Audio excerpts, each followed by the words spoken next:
Who is talking? നീ അല്ല സംസാരിച്ചത്. കൈ നീട്ട്. കൈ നീട്ട്.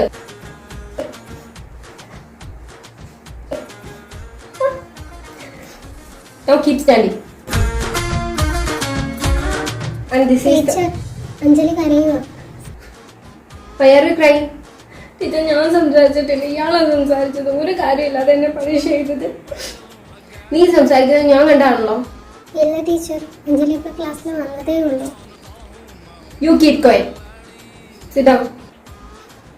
Anjali, I say sit down. Okay. Keep standing. Okay. Thank you, class. And you, come with me. എന്തിനാ ഇങ്ങനെ കരയുന്നത്? ടീച്ചർ ഞാൻ സംസാരിച്ചിട്ടില്ല, എന്റെ അപ്പുറത്തേക്ക് നാളെ സംസാരിച്ചത്. ടീച്ചർ ഒരു കാര്യമില്ലാതെ എന്നെ പണിഷ് ചെയ്തിട്ട്. അവളെ വീട്ടിലായാലും നിന്റെ പേരൻസ് നിന്നെ അടിക്കാറില്ല. We are also like your parents. So അത് ആ രീതിയിൽ കണ്ടാൽ മതി.